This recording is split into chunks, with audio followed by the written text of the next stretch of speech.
Newsflash, solar is more expensive than natural gas, and we brought the receipts next on the Energy News Beat.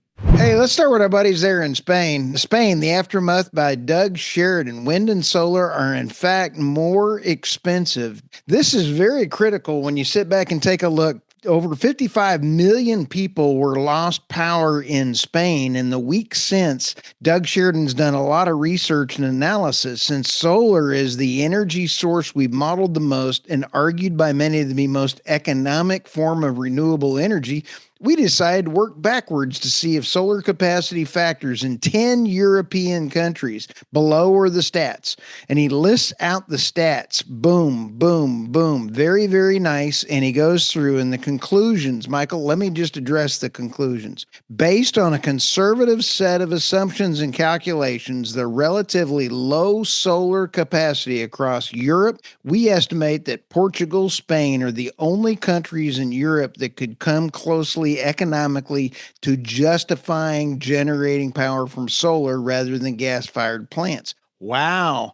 Only two, but that's pretty clear that generating cost and advantages for Spain and Portugal surely disappear after accounting for the massive cost for extra transmission, inverters, and other capital investment needed for solar energy. And point number three, Michael, furthermore, the average blended price of inlet gas would be even lower than what we've assumed if European countries were more willing to develop and produce domestic reserves of natural gas. Now, remember, Michael, 3 years ago, Norway tried to shut down their natural gas fields, and then Putin invaded Russia. They fired them back up. Not all of the EU is willing to drill their own natural gas fields. It's pretty incredible. I want to dive into specifically the paradigm that you're pointing out here. So in Portugal, the cost of annual solar capacity runs about $9.91 per MMBTU. Yet the cost of the gas inlet is about $4 per MMBTU. Spain is at $10.76, Italy at $12.21, France and Hungary at $13.10, Belgium at $15.31, Netherlands, Denmark, and Germany $16.71, and the UK $18.40. All of that relative to a $4 MMBTU, a gas inlet, when if you layer then in all the other costs, you come to plant inlet in Europe at 11 MMBTU. So as he mentioned, everybody but Portugal and Spain are lower than that $11 total full cycle loaded cost. And as you mentioned, the idea of now adding transmission, adding all the other things you need is going to drop you way above that. I mean, this isn't a shocker to me and you, Stu. We already knew this. I think the real question is now for what is this? Are countries actually going to use this data when they decide on projects? Because what this is showing is that if you choose solar over gas inlet, what you're really doing is you're making a decision based upon politics and not economics. Exactly. In fact, the Spain energy minister basically said, no, how did he put it? Solo pano goodo. He's still going down the solo pano plano. Yep, absolutely. Let's move to this one we dropped on Substack today. This one was a fun article to write, Michael. I wrote this morning after looking at a few things, and this is one of them. It kind of came out this way. Has solar market seen better days? Economic headwinds threaten solar industry's bright future. This is very interesting. Energy transition absurdities. David Blackman wrote the story today. Is the solar bottom set to collapse? This prompted me to write the other story. And if you take a look at it, I love for our podcast listeners in the article on our energynewsbeat.substack.com, you go, oh, hell no. And you see a bunch of solar panels that have been just beat to snot with hail. So it is hail, not hail. But when we take a look at subsidies driving up, a blow to the solar growth energy, and then you take a look at China's overproduction as a double-edged sword. 80% of the world's solar panels and driven costs are through economies of scale. And Michael, here's the underlying energy energy security problem about this. China's new discoveries last week about hidden controllers in all of their solar panels is a gigantic rut, a row. And then you have grid connection delays, a bottleneck for growth. And then you have California's curtailment of crisis wasted potential. California, home to over 1.3 million residential solar systems, and they're now not giving money back because it's now negative during the day. They've got so much solar, but they don't have storage. This is absolutely a horrific problem. Everybody went all in, but they didn't have a good plan. I love the last sentence of this article. The rhinos got to go. And I think you accurately point out that the fact that the Republicans in Congress cannot codify all these executive orders around that is, like you said, truly means we are in a one-party rule. I mean, the green new scam needs to get out of there. I mean, this big, beautiful bill is crazy. You did a really, really great job of breaking this all down in our Substack. The link's in the description. Highly recommend you check us out, energynewsbeat.substack.com. Go subscribe. But I want to jump over to this one, another Substack article, this time on water management from our good friends over at the Crude Truth. This one was really, really cool. This was a subsequent article that he did a earlier interview over the weekend, which I watched, which was water shortage in Texas, land and water big plans with Commissioner Dr. Don Buckingham. It was a great podcast,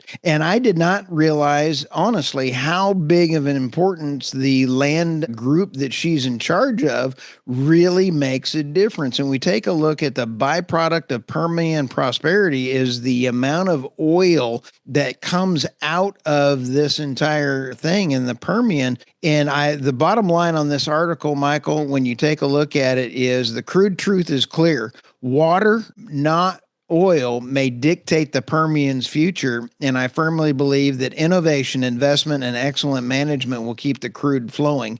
As I wrote in the story, it also adds significant validation to his interview with Dawn Buckingham and his great work she's doing for the great state of Texas. Now, you take a look at this, Michael, I did not realize, I knew water was a problem, but until I watched his podcast and I read this article, I didn't realize how much of a problem it is. I mean, it's this is such a untalked about and undisputed fact that no one's talking about it, but the financial burden is unbelievable. First, I mean, let's just look at it. In 2018, the disposal and transportation cost of the Permian averaged $5.11 per barrel of oil produced. Okay. That's disposal and transport costs of the oil that's produced. Now, right. That soared to about $9.44 in the Delaware due to higher water costs. Get this, Stu. In 2025, of that $9, estimates suggest that water disposal could add another $6 a barrel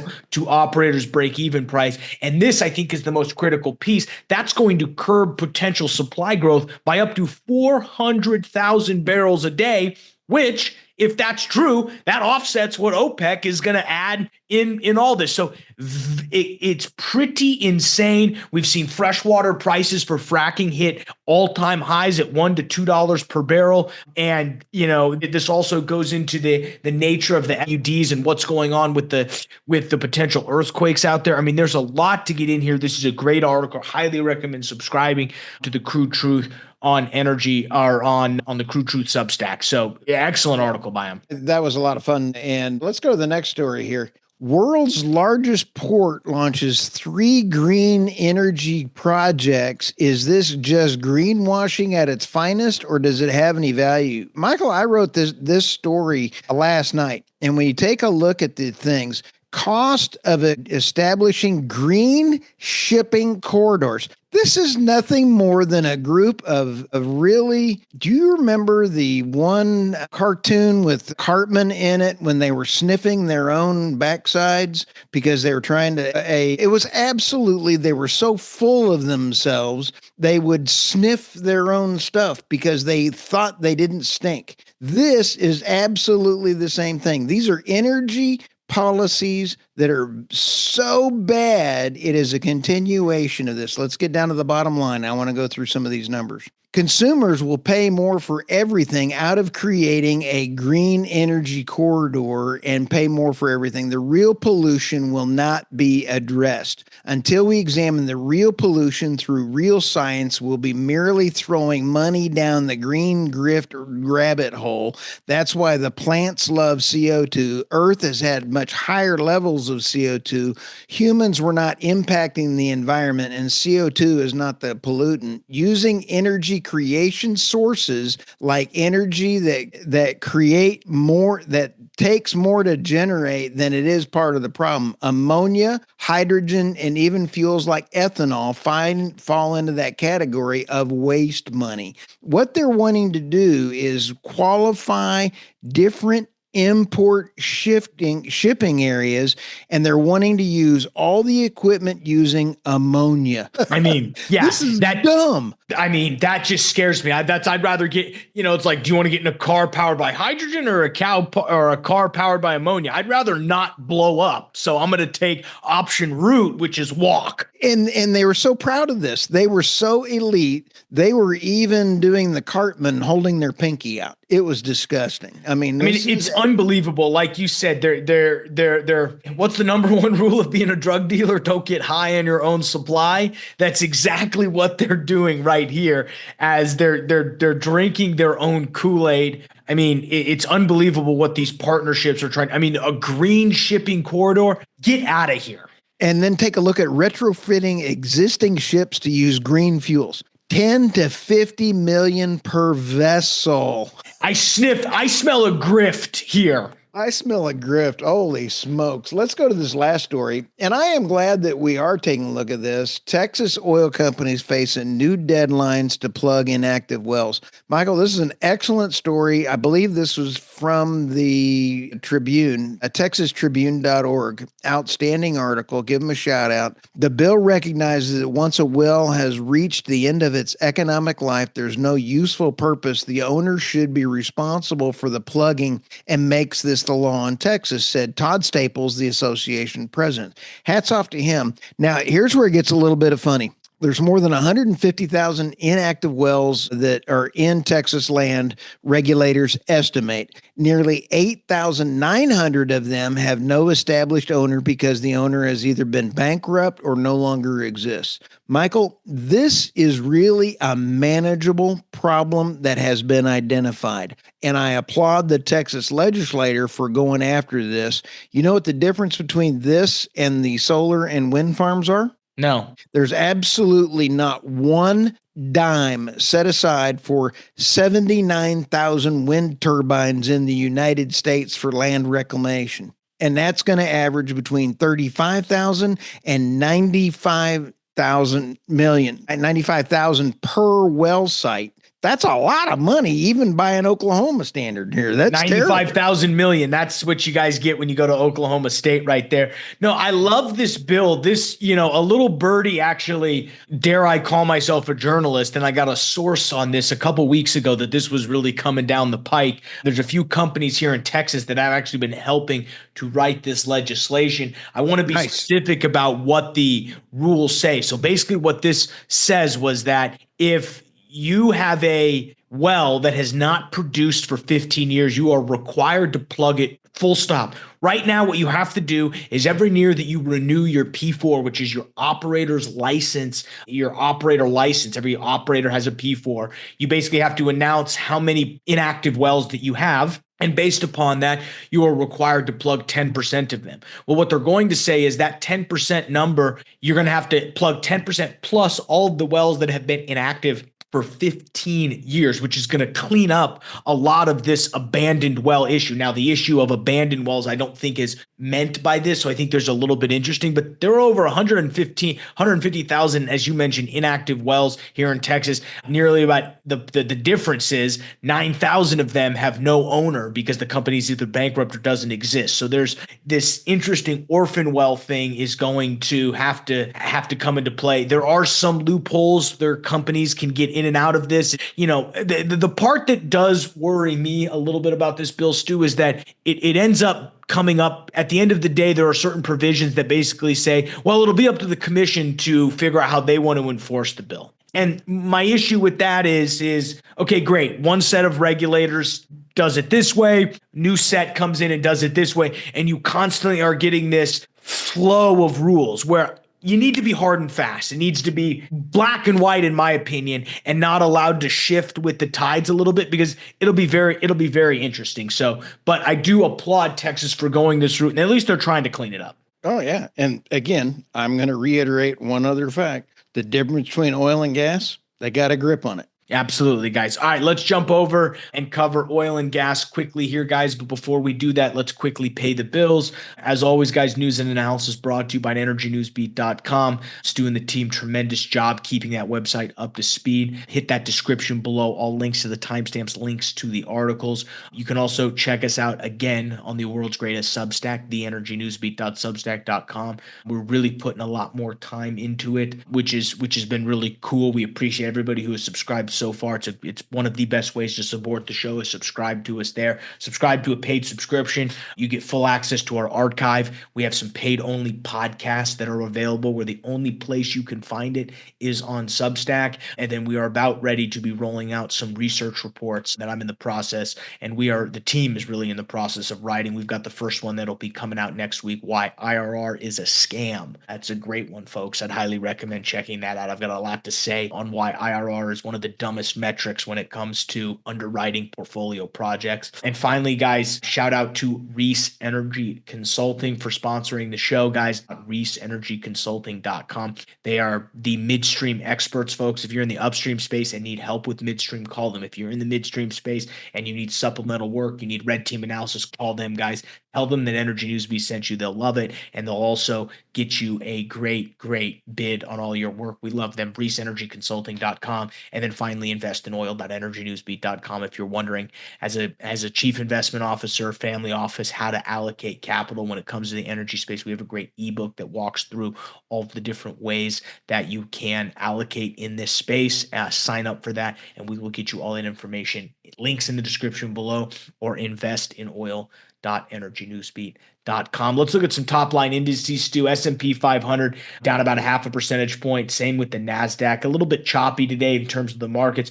2 and 10-year yields will up 0.3 and 0.6 of a percentage point. Dollar index up 0.3 of a percentage point. Bitcoin 107,500 or down about 1.3 percentage points. Crude oil actually jumped about about 1.5 percentage points. It was all the way up above 62.50. Currently sitting as we record this at about 5 o'clock on the 28th at 61.84. Brent oil down about 0.8 of a percentage point, down to 64.85. Some real interesting happenings going on between both Brent and crude that we'll dive into in some later shows. Natural gas was up about 4 percentage points. Most of that has to do with the contract rolling over from the May to the June contract. So if you look at it on a day-over-day basis, it was actually down from 380 all the way down to 353. So not a great day. Only really have to cover on oil prices is the fact that, there's some supply concerns coming out of the U.S.-Iran trade talks. There is some interesting note that we saw followed up on supply.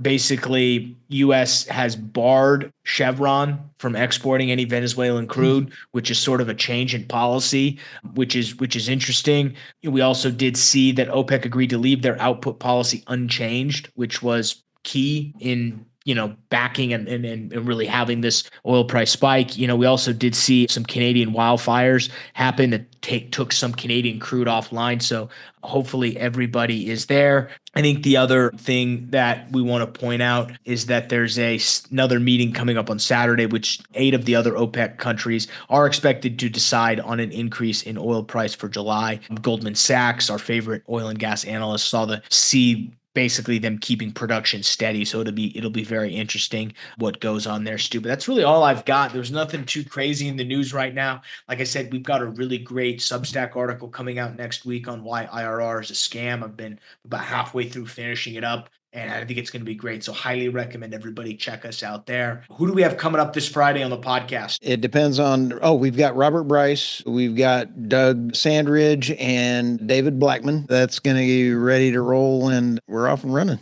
Yeah, it'll be great, guys. So we appreciate you guys sticking with us here. We got one more show for this week. Appreciate you guys sticking with us, but we're going to let you get out of here. Finish up your day. Appreciate you checking us out. World's greatest podcast, Energy News Beat. We'll see you next time, guys.